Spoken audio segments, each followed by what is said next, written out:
A graça e a paz, meus queridos irmãos, bom estarmos juntos para meditarmos na palavra do Senhor. Eu queria pensar com você num tema que nos fala a respeito da nossa salvação. Há uma frase que diz, uma vez salvo, salvo para sempre. Mas a questão é, será que essa frase procede? Será que nós podemos afirmar que uma vez salvo, salvo para sempre? Ou será que nós podemos perder a nossa salvação? Essa que é a grande questão e que muitas pessoas têm discutido muitas vezes em nosso meio. Se perdemos ou não a nossa salvação, se uma vez salvo, salvo para sempre. Se você, por exemplo, for conversar com um pastor da Convenção Batista Brasileira, esse pastor batista ele vai dizer para você que uma vez salvo, salvo para sempre. Se você for conversar com um pastor da teologia reformada, ou conhecido também como calvinista, esse pastor vai chegar para você e vai dizer assim, não, uma vez salvo, salvo para sempre, e inclusive nós somos predestinados pelo Senhor para a salvação. Então é impossível a nossa perda ou a perda da salvação. Se você for conversar, por exemplo, com um pastor da teologia arminiana, ele vai dizer para você que realmente o homem pode vir a se perder e que ele, para ser salvo, ele tem que ser perseverante na sua fé. Se ele cair em pecado, cair em desgraça, como dizem alguns, esse indivíduo, então, ele perde a sua salvação. E se Jesus voltar, ou ele vier a morrer nesse estado pecaminoso, ele vai para o inferno. Então, para eles, a salvação ela é mediante o nosso procedimento, a nossa maneira também de agir. Mas a questão é, o que é o certo? Uma vez salvo para sempre, ou eu estou salvo, mas eu posso vir a perder a minha salvação? Eu quero pensar com você exatamente sobre essa questão, biblicamente falando, o que ela nos ensina, o que ela nos fala, o que a Bíblia tem a nos afirmar em relação à nossa salvação. Então a primeira coisa que eu quero pensar com você é afirmar que uma vez salvo, salvo para sempre. Não há perda da salvação. Ninguém perde a sua salvação. No momento que Jesus Cristo ele alcançou você, você está salvo pelo Senhor, seu nome consta no livro da vida e ninguém tira o seu nome dali. Não existe uma borracha no céu que apaga o nome no momento que você sai da igreja ou caiu em pecado e no momento que você volta para a igreja e está com a vida novamente no altar, ali seu nome é reescrito no livro da vida. Isso não existe. A Bíblia não fala nada disso. Tá certo? Então eu quero deixar isso bem claro. Mas, biblicamente falando, quais os textos que nos afirmam isso? Ou pelo menos alguns textos, porque são vários textos e aqui nós não temos muito tempo para falar sobre todos eles, porque são vários. Mas eu quero pensar com você em alguns que nos afirmam isto. O primeiro texto que nos fala isso é lá em João capítulo 6, do 38 ao 40, naquele período que Jesus multiplicou os pães e os peixes e alimentam a multidão. Então ali ele faz um grande discurso. E nesse momento ele fala a respeito da salvação e diz assim, porque eu desci do céu, não para fazer a minha vontade, mas a vontade daquele que me enviou. E a vontade do Pai que me enviou é esta, que nenhum de todos aqueles que me deu se perca, mas que o ressuscite no último dia. Porquanto a vontade daquele que me enviou é esta, que todo aquele que viu o Filho e crê nele tenha a vida eterna, e eu o ressuscitarei no último dia. Então a primeira coisa que nós alcançamos em Cristo Jesus, no momento que cremos nele, foi a vida eterna. Se ela é eterna, ela não pode se perder. A própria palavra de Jesus nos diz isso. Quer ver outro texto interessante? Lá em João capítulo 10, Jesus está falando que o ladrão, que aquelas pessoas que vieram antes dele, vieram para matar, roubar e destruir, mas que ele veio para trazer vida, e vida em abundância. E ele então está falando que ele também é a porta das ovelhas, que as pessoas que são dele, as suas ovelhas, conhecem a sua voz e o seguem. Então aqui no capítulo 10 de João, verso 27 a 29, o Senhor Jesus nos fala assim, as minhas ovelhas ouvem minha voz e eu as conheço, e elas me seguem. Eu dou-lhes a vida eterna, e nunca hão de perecer, e ninguém as arrebatará da minha mão. Meu Pai, que mais deu, é maior do que todos, e ninguém pode arrebatá-la das mãos de meu Pai. Você viu a certeza aqui, a convicção? A salvação, ela não é só eterna, no sentido que eu não vou perecer nunca mais, mas que eu tenho a garantia de que o Senhor guarda, vela pela nossa vida. Que o Senhor está nos sustentando. Diz o texto que o Senhor, o Pai, é quem nos guarda, de forma que ninguém pode arrebatar da mão do Pai. E o próprio Senhor Jesus também falou a mesma coisa: ninguém arrebatará da minha mão. Não tem como, meus irmãos, nós perecermos, nós perdermos a nossa salvação, porque é uma garantia que o Pai nos deu, é uma garantia que o Filho nos dá, é uma garantia que temos mediante o Espírito Santo que habita em nós. Porque lá em Efésios, capítulo 1, verso 13 e 14, diz assim: em quem também vós estáis depois de ouvirdes a palavra da verdade, o evangelho da vossa salvação. E tendo nele também crido, fostes selados com o Espírito Santo da promessa, o qual é o penhor. Guarda essa palavra, penhor, da nossa herança, para a redenção da possessão adquirida, para o louvor da sua glória. Aqui o Senhor está dizendo que o Espírito Santo que habita em nós é a garantia de compra. É a garantia que nós somos dele. É a garantia que o Senhor vai vir buscar a sua igreja e nós estaremos com ele para todo sempre. É a garantia que o nosso nome consta no livro da vida. Quando você vai comprar uma casa, um terreno, seja o que for, e você tem que registrar em cartório, e você, por exemplo, você deu metade do dinheiro com garantia de compra. Se você desistir, você perde esse dinheiro que você deu. E se a pessoa que você está comprando, ele se arrepender de vender para você, ele tem que te devolver o dinheiro em dobro.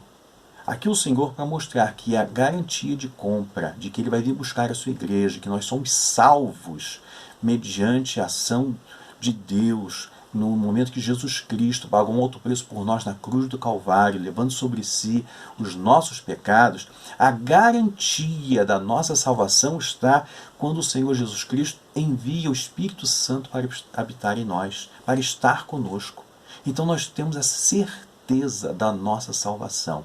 Esse texto de Efésios é tremendo e mostra isso de forma muito clara. Inclusive usando de um termo jurídico aqui para mostrar que nós somos salvos. Há um texto interessante lá em João capítulo 17, que é chamado oração sacerdotal, que o Senhor fala que o único que se perdeu foi o filho da perdição. Está falando de quem? Está falando de Judas Iscariotes. De todos aqueles que foram salvos, que o Senhor salvou, que o Pai enviou e o deu a Jesus Cristo, todos foram salvos. Só um que não foi, porque este não foi enviado pelo Pai para ser salvo. Foi Judas. Está em João, capítulo 17, no verso 12, diz assim: estando eu com eles no mundo, guardava-os em teu nome. Tenho guardado aqueles que tu me deste, e nenhum deles se perdeu. Nenhum deles se perdeu, senão o filho da perdição, para que a Escritura se cumprisse. Ou seja, quem é que se perdeu? Aquele que nunca foi salvo, aquele que nunca teve encontro real com Cristo, aquele que foi até apóstolo, aquele que expulsou demônio, aquele que fez curas tremendas, operou sinais e maravilhas também no momento que foi enviado junto com os apóstolos pregando o evangelho, aquele que voltou aparentemente feliz porque em nome de Jesus muitos milagres aconteciam, mas essa pessoa nunca teve encontro com Jesus Cristo. Essa pessoa nunca teve um encontro real. É como diz o Senhor Jesus lá em Mateus capítulo 7, muitos me dirão naquele dia: Senhor, Senhor, em teu nome nós expulsamos demônio, em teu nome nós operamos sinais e maravilhas, em teu nome fizemos isto, fizemos aquilo. Não vos conheço, vós que praticais a iniquidade. Então não é o fazer que prova que alguém é de Cristo, mas ter o Espírito Santo habitando em seus corações. Essa é a prova real e cabal de que nós somos do Senhor. Uma outra coisa que as pessoas perguntam: pastor, já que uma vez salvo para sempre, então eu posso cair em pecado? Então eu posso ter uma vida dissoluta, longe de Deus, sem nenhum compromisso com Deus, já que eu estou salvo. É verdade, você está salvo. Mas por você ser salvo, nós temos que fazer a diferença nessa sociedade. Por nós sermos salvos, nós não temos prazer no pecado. Então, uma coisa que nós temos que entender, irmãos, que existe uma coisa que chama responsabilidade da perseverança. Todo aquele que é salvo, ele persevera numa vida santa, uma vida irrepreensível. Ele não tem prazer no pecado. Ele procura agir de forma diferenciada das pessoas lá de fora do mundo, porque ele tem um encontro com Jesus Cristo. Ele nasceu de novo. Então, aqueles que estão em Cristo, nova criatura é. As coisas velhas se passaram, eis que tudo se fez novo, como diz o apóstolo Paulo em Coríntios. Então, nós temos que entender isto. Então, tanto que lá em João capítulo 8, 31 diz: se vós permanecerdes na minha palavra, verdadeiramente sereis meus discípulos. Então, como é que eu provo para o mundo, que eu sou de Jesus? Perseverando na doutrina, perseverando na palavra de Deus, vivendo de forma que o nome do Senhor seja exaltado sempre na minha vida.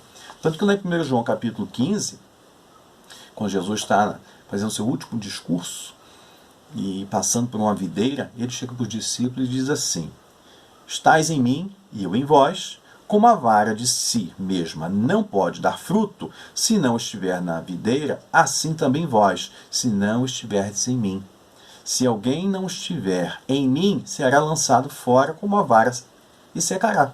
E o escolhem e o lançam no fogo e ardem. Ou seja, qual é a prova de que eu sou de Jesus? Eu estou na videira, eu estou enxertado em Jesus Cristo. E eu dou fruto, e você dá fruto. E fruto em abundância. Por isso que o Senhor nos fala, nós fomos chamados para dar fruto. Ou seja, nós fomos chamados para ministrar, para viver o Evangelho, mostrando para as pessoas lá de fora que nós somos salvos pelo Senhor. Por isso que lá em João 15, verso 9, ainda nesse mesmo texto, ele diz assim: permanecei no meu amor. Então, uma coisa que nós temos que ter é essa responsabilidade da perseverança. É perseverar na fé, na presença do Senhor. Não para me manter salvo, mas porque eu sou salvo. Não para que eu possa alcançar a vida eterna, mas porque eu já tenho a vida eterna. Não para que o meu nome seja arrancado, senão o meu nome pode ser arrancado do livro da vida. Não. Por eu ter o meu nome escrito no livro da vida, eu vou permanecer na presença do Senhor, testemunhando o Senhor, agindo de forma diferenciada no mundo que está em trevas. Nós fomos enviados como ovelhas para um mundo cheio de lobos, mas nós somos ovelhas. Essa é a diferença. Tanto que lá em Atos 11, 23, quando a igreja está lá em Antioquia, o evangelho alcança os gentios, quando Barnabé chega em Antioquia, ele fica muito feliz com aquilo que ele viu. Tanto que diz assim: o qual, quando chegou e viu a graça de Deus, se alegrou e exortou a todos que permanecessem no Senhor com um propósito de coração. Ou seja, Barnabé chega e incentiva aquela igreja a permanecer firme, abençoada, fortalecida e edificada na presença do Senhor. Há um incentivo de perseverança. Lá em Atos, capítulo 14, verso 22, o apóstolo Paulo ele foi apedrejado, quase morreu. No entanto, ele se ergue e ele renova a esperança e a fé no coração dos discípulos. Ele diz assim: e confirmando os ânimos dos discípulos, exortando-os a permanecer na fé, pois que por muitas tribulações nos importa entrar no reino de Deus. O apóstolo Paulo, depois de tudo que passou, ele diz: olha, permaneçam firmes na fé, porque através de muitas tribulações importa entrar no reino.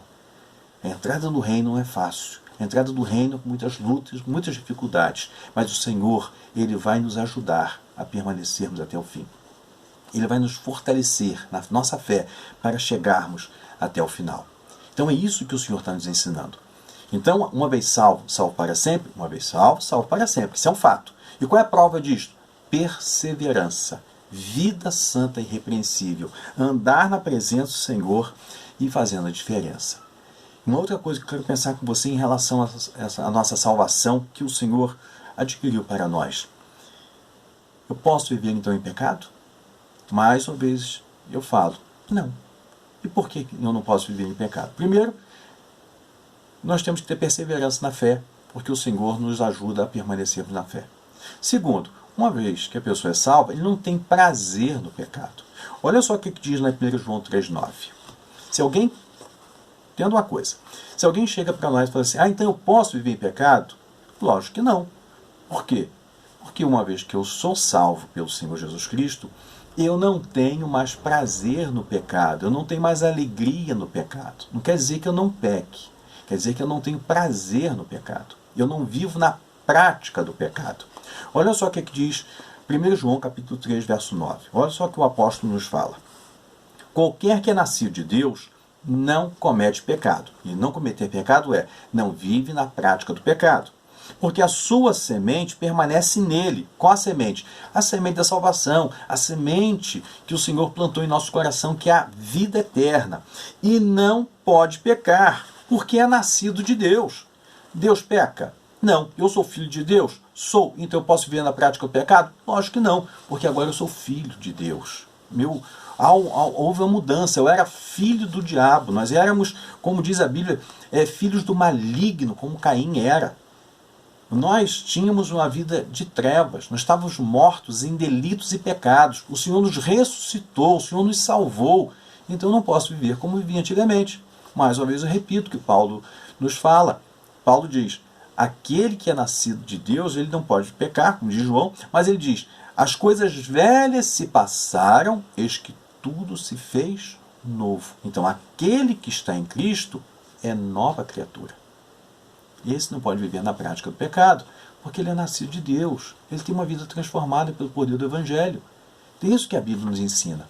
Tanto que lá em 1 João capítulo 6, aliás, capítulo 1, 1 João capítulo 1, do 6 ao 10, o apóstolo diz assim, se dissermos que não temos comunhão, se dissermos que temos comunhão com ele e andarmos em trevas, mentimos e não praticamos a verdade.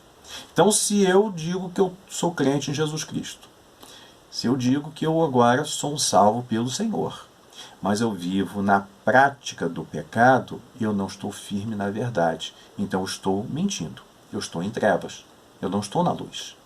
E ele diz mais, mas se andarmos na luz, como ele na luz está, temos comunhão uns com os outros, e o sangue de Jesus Cristo, seu Filho, nos purifica de todo pecado. E ele diz mais, se dissermos que não temos pecado, enganamo-nos a nós mesmos, porque todos nós pecamos, irmãos. Ninguém é falho de pecar. Uma coisa é pecar, outra coisa é viver na prática do pecado. Davi, por exemplo, cometeu um grande pecado, mas ele não viveu na prática do pecado. Essa é a diferença. A Bíblia nos ensina isso. E diz mais, se dissermos que não temos pecado, enganamos a nós mesmos, e não há verdade em nós. Se confessarmos os nossos pecados, ele é fiel e justo para nos perdoar os pecados e nos purificar de toda a injustiça. Então, se confessarmos, quem é que confessa o pecado? É quem se arrepende do pecado. Quem vive na prática do pecado e não se arrepende, essa pessoa nunca foi salva. Então, como é que eu posso mostrar para o mundo que eu sou um salvo de Jesus Cristo? Primeiro, através do meu testemunho diário na sociedade, através da perseverança na fé. E segundo, vivendo de forma a não viver na prática do pecado de forma dissoluta, como muitas pessoas vivem. Por isso que ele continua dizendo assim, se dissermos que não pecamos, fazemos-nos mentiroso, e a sua palavra não está em nós. Por isso, no capítulo 2, ele começa a dizer assim, filhinhos, não pequeis, mas, se pecardes, tendes um advogado no céu. Quem é? Jesus Cristo. Então, não pequem, mas se nós pecarmos, nós temos um advogado. Se confessarmos nossos pecados, ele é fiel e justo para nos perdoar os pecados. O sangue de Jesus Cristo purifica de todo pecado. Então, não há quem não peque. Mas uma coisa é pecar, outra coisa é viver na prática do pecado. Então, o crente de Jesus, salvo por Jesus, esse não vive na prática do pecado. E como é que a gente pode dar alguns exemplos? Por exemplo, Quando Jesus ele expulsa aquela legião de demônios daquele homem lá em Gadara, aquele homem que vivia possesso, andava nos sepulcros, era violento. Quando o Senhor liberta este homem dos demônios, a Bíblia fala que este homem estava vestido, estava lúcido, estava calmo, sentado aos pés de Jesus. E quando Jesus então lhe dá uma ordem: volte para a sua casa, volte para os seus e testemunhe de tudo que o Senhor fez por você, de quanto Deus foi bom para com você. E diz a Bíblia que aquele homem então ele testemunha em Decápolis do poder do Evangelho. Irmãos, então quem é salvo, ele testemunha e tem uma vida transformada pelo poder do Evangelho. Ele não tem prazer no sepulcro, ele não tem prazer com as coisas mortas, com as coisas podres. Ele não tem prazer com a imundícia, ele não tem prazer com a imoralidade. Ele tem uma vida transformada. Essa é a diferença de um salvo para um não salvo. De uma pessoa que tem Jesus Cristo para aquela pessoa que não tem. Então, se uma pessoa diz que está na igreja, mas tem prazer nisso tudo, essa pessoa não é salva. E outra coisa, um segundo exemplo, quando os magos, por exemplo, encontraram Jesus Cristo, diz a Bíblia que por divina revelação eles não retornam pelo mesmo caminho.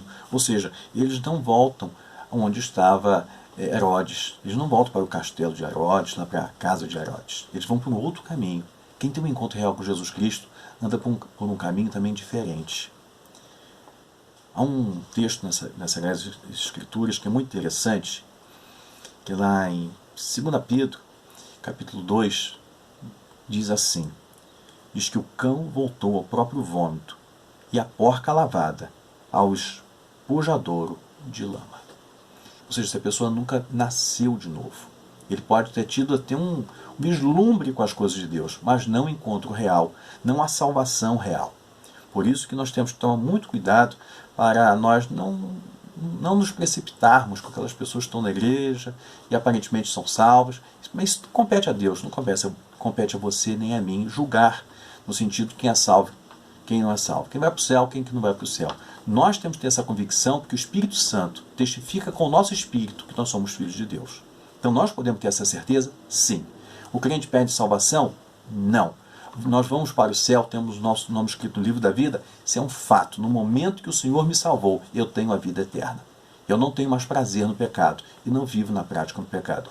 E se eu pecar? Se eu pecar, se eu sou salvo, a Bíblia diz que nós temos que confessar os nossos pecados e retornar para a casa do Senhor, voltarmos para a presença do Senhor. Nós temos que confessar o nosso pecado. Porque quem é salvo, não tem prazer no pecado. Não quer dizer que não peque. Quer dizer que não vai viver na prática do pecado. Essa é a diferença. Por isso que o Senhor nos mostra isso de forma muito clara. Por exemplo, você tem uma ovelha e você tem um porco. Se você bota diante dele uma vasilha com um pasto verdejante numa vasilha e outra você coloca lavagem, a ovelha vai para onde? Vai para a lavagem ou vai comer o pasto verdejante? Lógico, vai comer a comida verdejante. Porque a ovelha não come lavagem. Mas o porco vai comer a comida da ovelha? Não, vai comer a lavagem. Então, não sei. A Bíblia nos fala que aquele que é salvo tem prazer nas coisas de Deus.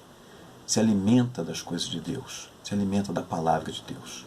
Quem não é salvo, esse não tem prazer na presença do Senhor, nem vai perseverar na presença do Senhor. Mas, mais uma vez eu afirmo, uma vez salvo, salvo para sempre. Uma vez salvo, sempre salvo. Não há perda da salvação. E se nós pecarmos, nós confessamos nossos pecados e voltamos à comunhão com o Senhor. Perdi a salvação porque eu pequei? Em hipótese alguma, porque nada pode nos arrebatar das mãos do nosso Deus. Amém? Guarde essa palavra, meu irmão, e fique firme no Senhor, perseverante no Senhor, testemunhando daquilo que Deus tem feito por você. Amém? Não porque você vai perder a salvação se você fizer o contrário, mas porque você é um salvo pelo nosso Salvador, Jesus Cristo. Amém? Que Deus te abençoe, rica e abundantemente.